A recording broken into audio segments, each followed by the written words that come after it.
On commence cette partie qui concerne les tableaux en PHP. Et donc, bien sûr, vous vous rappelez de la définition des tableaux en langage de programmation C++ ou en langage de programmation C. Donc, un tableau en C++, c'est une variable structurée. C'est une variable structurée composée de plusieurs variables simples ayant un même type. Donc, plusieurs variables simples ayant un même type. Et donc, il s'agit d'une variable structurée. Mais bien sûr, PHP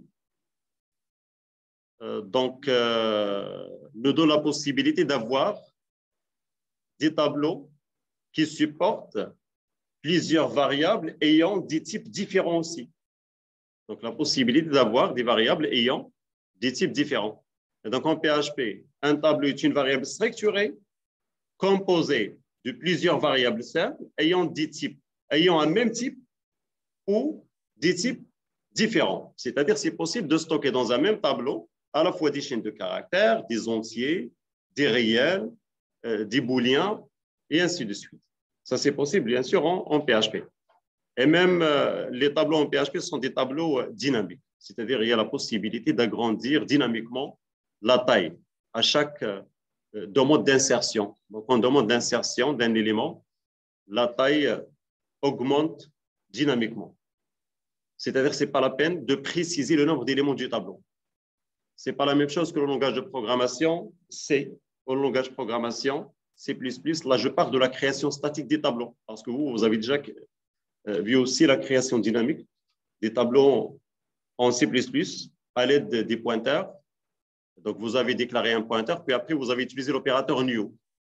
L'opérateur new en C++, en langage de programmation C, on utilise la fonction malloc. C'est ce qu'on appelle l'allocation dynamique. Alors, l'allocation dynamique, ou bien des fonctions d'allocation dynamique n'existent pas en PHP. Donc, la taille augmente dynamiquement, donc à chaque nouvelle insertion. Et donc, les tableaux sont des types de données structurées permettant de stocker plusieurs valeurs de même type ou de types différents. Donc, leur déclaration, ou bien lors de la déclaration d'un tableau, il est inutile de préciser sa dimension et le type de données qu'il va contenir. Donc, PHP s'en charge automatiquement.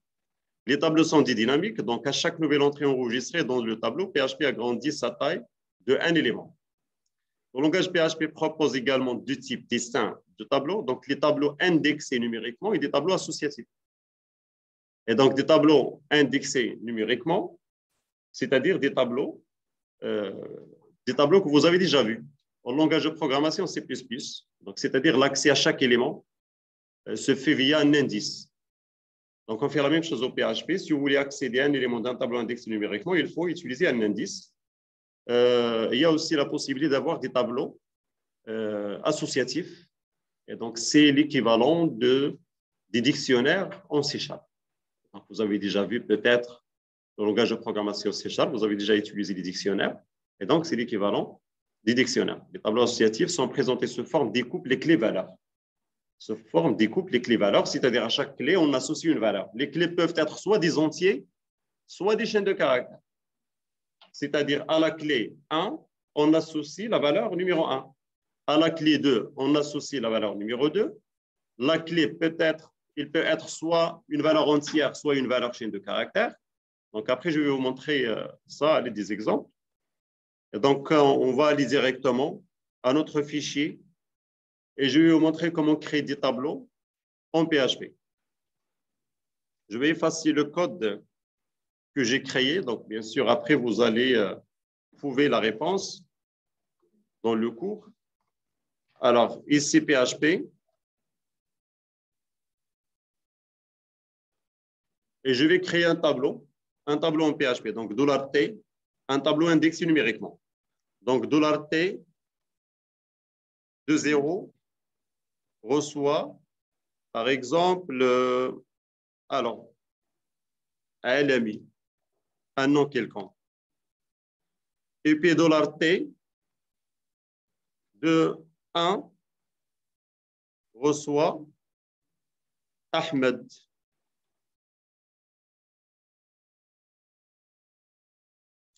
Et puis, $T sans utiliser un indice. Et donc là, il va passer automatiquement à l'indice suivant. Donc, il va prendre le dernier indice et il va l'incrémenter. Donc, le dernier, c'est 1. Donc, il va passer automatiquement à l'indice numéro 2. Donc, reçoit par exemple 30, c'est-à-dire 30 ans. Alors, donc pour l'affichage des éléments de ce tableau, donc il y a la possibilité d'utiliser une boucle for, donc $i reçoit 0, point virgule $i inférieur à la taille de ce tableau. Donc on peut bien sûr récupérer la taille en utilisant une fonction prédéfinie. C'est la fonction counts $t, point virgule $i plus plus. Et puis echo, donc $t de $i, $t de $i. Si vous voulez avoir un retour à la ligne, donc point .br. Alors, on vérifie l'affichage. Actualisé. Il nous a affiché Alami, Ahmed et 30. Vous pouvez utiliser soit la boucle for, soit la boucle while. Donc, après, on va voir une autre boucle. Alors, je peux ajouter une autre information. Donc, $t, regardez, $t, par exemple, de 10. $t de 10. Et j'ai le droit. $t de 10 reçoit, par exemple, Tanger. On a le droit. On va vérifier l'affichage. Regardez, donc il nous a donné un message erreur. Il nous dit que l'élément qui est à l'indice 3 n'existe pas. Ou bien l'indice 3 n'existe pas. Il n'est pas défini. Donc il y a l'indice 0, l'indice 1, l'indice 2. Et l'indice 3, 4, 5 et ainsi de suite n'existe pas. Donc il y a des éléments dont l'indice 0, 1 et 2 et dont l'indice est dans la position 10. Et donc là, il faut chercher un autre moyen pour afficher les éléments de ce tableau. Donc, il y a une fonction qui s'appelle i7, qui permet de vérifier si l'élément existe, pour éviter d'afficher un message erreur. La fonction i7. Et donc, if i7, $t de $i. If i7, $t de $i. Donc, si l'élément existe, on l'affiche pour éviter d'afficher un message, pour éviter ce message erreur. Alors, on vérifie maintenant. Actualiser. Mais il nous a affiché que trois éléments. Les autres ne sont pas affichés. Donc, il a pris en considération seulement 4.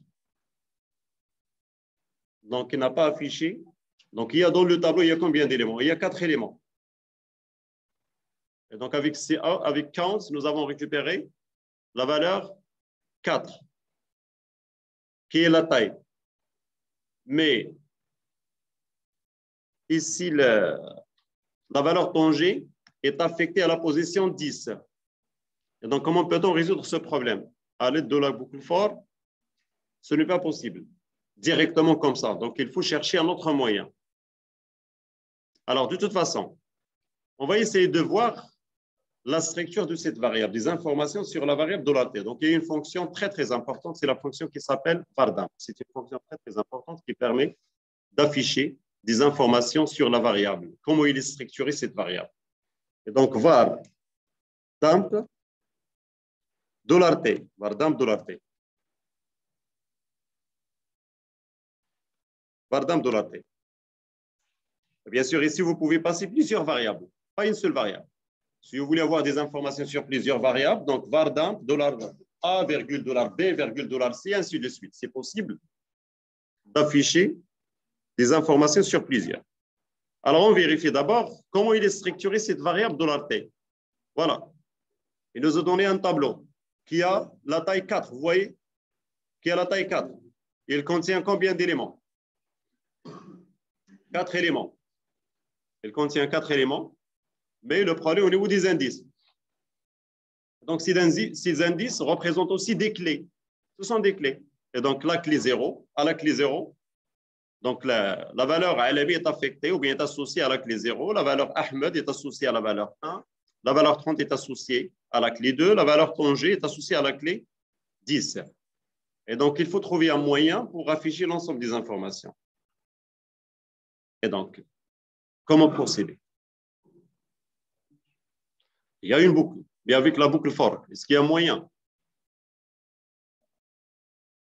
Donc, c'est possible de résoudre le problème aussi avec la boucle for.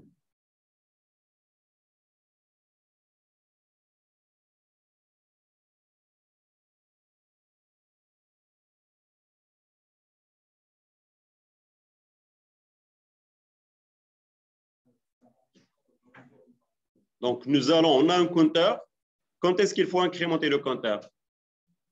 Si l'élément existe. Tant que l'élément n'existe pas, on ne l'incrémente pas.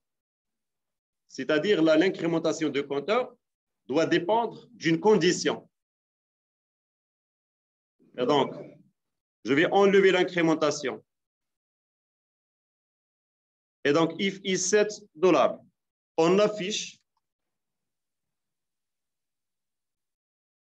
Donc, bien sûr, là, il faut toujours incrémenter le compteur. On va l'incrémenter toujours. Mais là, je parle du compteur ici, voilà, du compteur qui dépend de la taille. Mais il faut toujours incrémenter l'indice à utiliser. L'indice à utiliser, on va l'incrémenter toujours. Donc ici, nous allons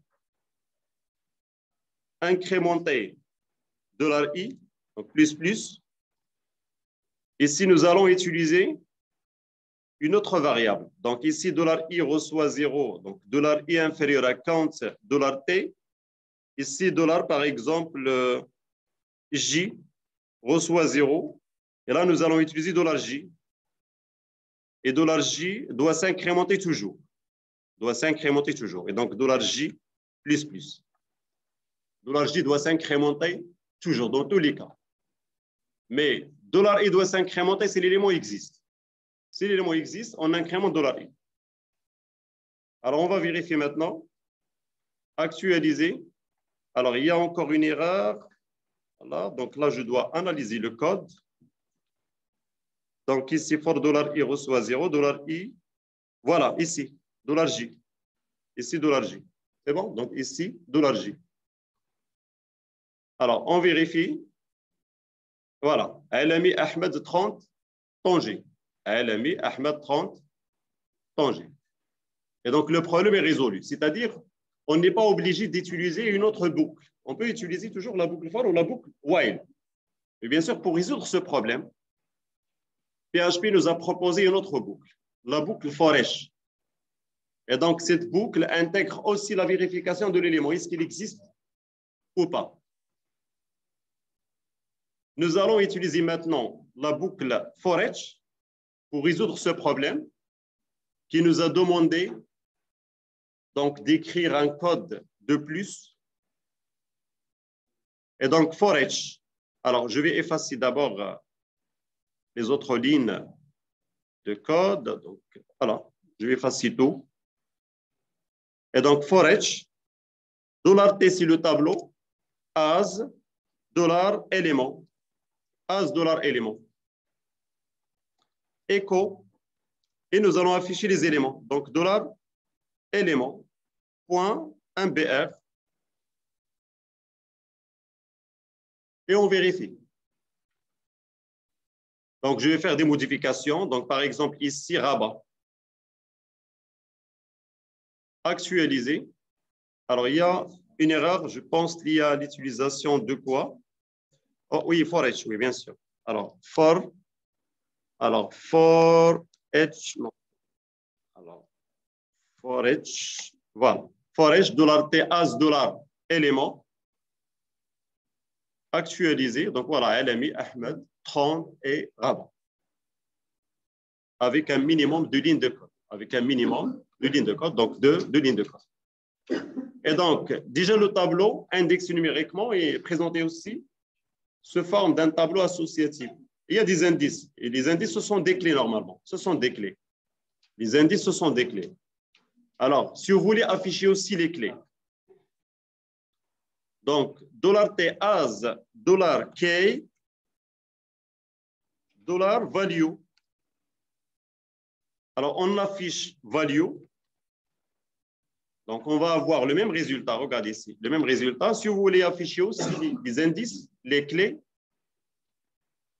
Donc, $K, voilà, $K, point, un espace, si vous voulez. Donc, 2 points, point, $value. Et donc, nous allons afficher la clé et aussi la valeur. Actualiser, regardez, 0, Alami, 1, Ahmed, 2, 30, 10, Rabat. Je peux modifier cette clé à la place du 10. Par exemple, ville.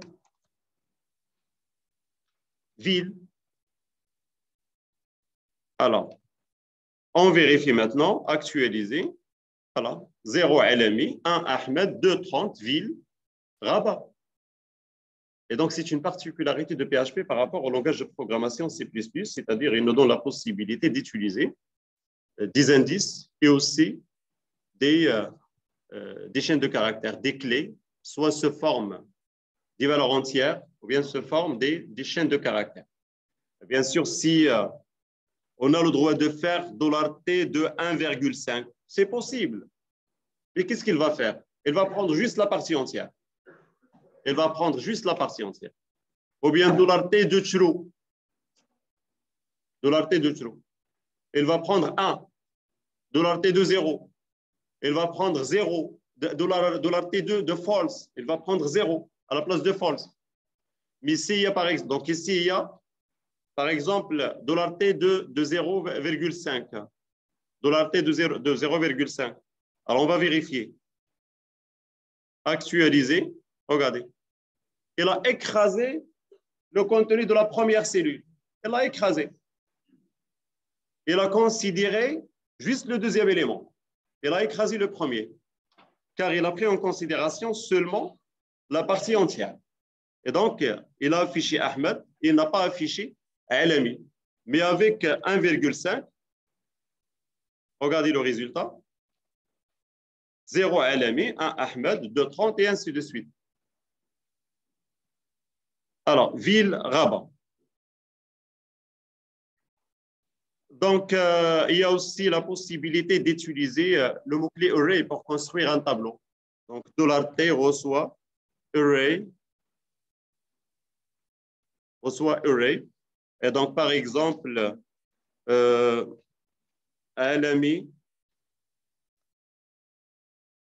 virgule, Ahmed, virgule, l'âge 25, on affiche.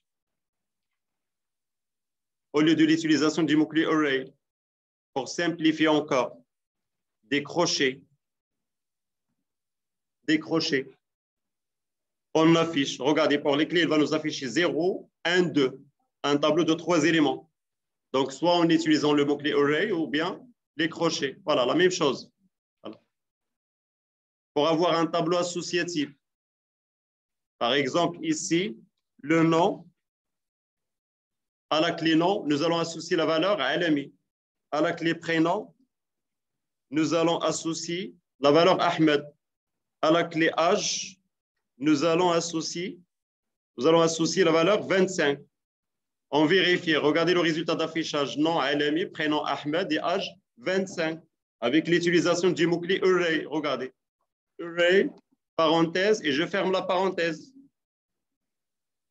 Actualiser. Voilà. Et donc, c'est tout par rapport au tableau. Et donc, il y a deux types, tableau indexé numériquement et tableau associatif. Donc, vous allez trouver des détails dans le cours. Voilà. Il y a des exemples. Il y a l'utilisation de la boucle for each et il y a un exercice. Et donc, bien sûr, je vais vous envoyer le cours. Vous allez réaliser cet exercice.